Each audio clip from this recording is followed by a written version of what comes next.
makutta khawzaw mamam paiduna chengbek amasu leimaida thamli yamna mong hada lebli ahumdu migi sumang aduda mamai mamid ipompom laduna meri tamna tholakduna dazon ketarage koino noina dum pailuidubo khutkase loina tatore John meri da muk onsiladuna Meria si pusilose tom thinna nangine na leirine yarni thambiranganu tom thin makhutna pairamba pochai sing adu mangol machida git thamlaga marup ani dugi makhut adu pairaga chinglaga thokirami aya da John ngai kho si bukhoba John onsin duna laurami Meri nang adum lauroi akoi tom thinna wa diloi dringaida tom thinna John gi machina du melaga ahum adu chatkirami marup ahum du gari adu da tonglaga thauba howi John nangoroi dongna fadari ngako mani thoiba gari gi brake adu khangfa faraga kaidoroge bai ngai khone tom thin nangi se meri pamira mani thoiba khara sauna John gi makokta khupangna lamlaga tharei sono waisini nate nangi wado gari tharusu adum haiba ya driver ho tharo adu tomthen hairoba nangi se sengbai pamli roba tomthin noglaga dum lei kaisumta khumde khange nupi bayada ba nupana ne nupi gi manakta naksan ninglakpa hoi sor kari no to bidisibo taibang panasi pura tayonare yaye god nang aina yaye sini nang ko nang aina ne I love you aige hoi sono nang ngoraba asumna marup ahumdu nokna duna mayumdan kre Police station dani inspector tharninna nupa adubu kanna furaga wahanghangli nupa adugi mangaksa maduda makut aduna sauning kalaga nang khumrai drive nakhoi gi leader do kanano ayo hingna yumlaba nupa adu sarwana holaga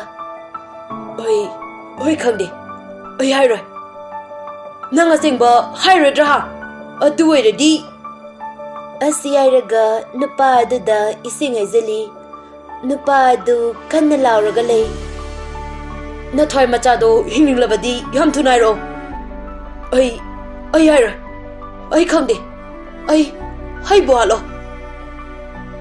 Thanil adu aida leiramba constable mayam aduda onsilaga masi asengwa pakhum phangdribawa manam take fudo yes sir Thanil mathasana SB gi room da changai sir amukta yes Thanil phamo kari asengba chumba phangle sir masi marin yamna khai asengba chumba haido yade maduna yabra madu khangnaba nangna thingakadabane funny sir hoi ai CM gi meeting amagi chatkadabane okay sir adudi ayamu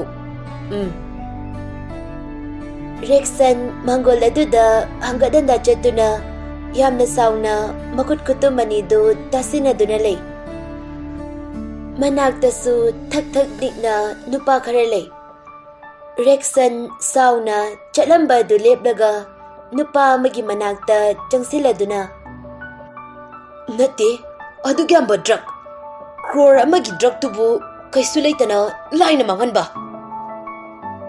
nupa ma yamna kina sir ai koisu phazanadi honazabane yare oiroi noi mi matanati minai ngatane na thibong du da haunau na cha mi thibong panda ba noi sidine noi de sijakro sir ai koisu khangjau da bare karamna tawribano haiba adu gyamba sempham dubu laina manganba lakcheida aidi adu gyamba sempham da mangbe adi noi da hana halaga phagadabane Asi hairaga nongmai adu rok jingi. Sir, adudari tawbigano. Akhoi lazare sir. Nongmai adu kapke haina hek tawbaga magi phone adu ringking lai. Rexon sauna call adu paikali. Hello. Phone adu dagi nokladuna tamthina. Nakong macha mapalido. Aina munna khantaraga thabak da taw haba natro. Hey, nang loire ko. Aduk mi sitaba. Aina nangwanda singnarakano haidra. Hojikti mathang tawra dawne. Aduna first ne. Mathangidi nasana chiksinna sem sajaro. Goodbye. Asi hairaga call adu kakhi. Hello. Asuk mi sitaba fai. Handakti nang ngomkhredana. Adubu aina nangi nathakta khaidoro kabda. Nangingo. Somdasu tomtil call adu kakpaga mamit khana yamna sauna machinda soli. Noidi mahikne khoisdi leibaga sida hingan beade. Leibaga sigi mangna ba thabak tawrabadi nangsu nongmadi soidana mangane base kawgano. Mary, Jan, Meda, makoy uhumdu, sumanga duda naba melaga chari. Janna. As, che Meda, noigi nobab sidi yamna hawiye. Haw bane. Aina ako maudringeda lono ralaga higlaine. Adugi oramni yamna hawrisi che Meda. Hainarage hekpabudi huralage hekpachabase asine na haw bane. Adugine nang na hawi harido. Hawe, ado chemeda, akhoi khongnang makhongdane. Nahana khoi da laklamba nupa humda nungtige dum laye. Masaksu loina faze. Aduga moida akhoi thongalda adum yenge. Aina school chatpa khudingi adum thengnege. Meda yamna khangningna. Moi humdugi manungdane masak khwaidigi phajaba ma yawbra. Jansu ipang pangna. Yawe, chiche, masaka yamna phajajaningo. Oh, adugane, masakar tiba ama yawbra. Che, adudi yawdi, loina fajaye. Is, yadre, angang nangi mito, yadre. Moi ahungi maraktane, athiba yongmanba ma yawbane. Che, ay adudi khangdre. Ada, hore leiramadi, ay muneng lake ko. Hoy, ada chan, chalo. Ine ke thawai digi singjuda leirucho cha seba hai che Mary du tap nai ri Jan agi mon makhada paisa leu bane yarni Jan se aingonde pukro se hai che Jan fuk agotuna singju leiba thokre mana tholakpada khongnang makhomda marup ahumdu leirami Jan ipang pangna Machi medana haiba yongmanba ma yawbani haiba duda yawbra haini yengi yammunna yengna machindasu tabli so laga chali koino akoi che medana yongmali haiba ma nupado adudi yawdena asidi loina faze as aigi mise yadraba jala asi airaga mamitu makut aduna phaktok laga yengi Udraba duda makogi mapa du landuna fatjaki. John mani thoiba tamtin ngakni yengdana layawi. Mani thoiba na. Koina tomtina. Haujikido mirigi manau pinatra. Mane. Aduga kaino mana mamit lakto kai phakto gi yenglamисina. John nokladana. Is nangonda yengbaga nate ngoi bungo aingondane mana yenglibase is nangondadi karige dekha aigi sakse hero mandra adugi yengnine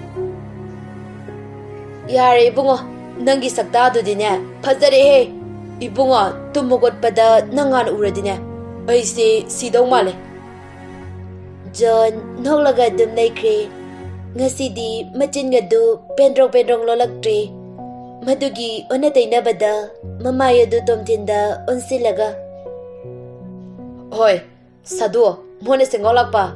Ngarangi nang wazada ikiba letter da. Hore manau pilak pada pisin krese.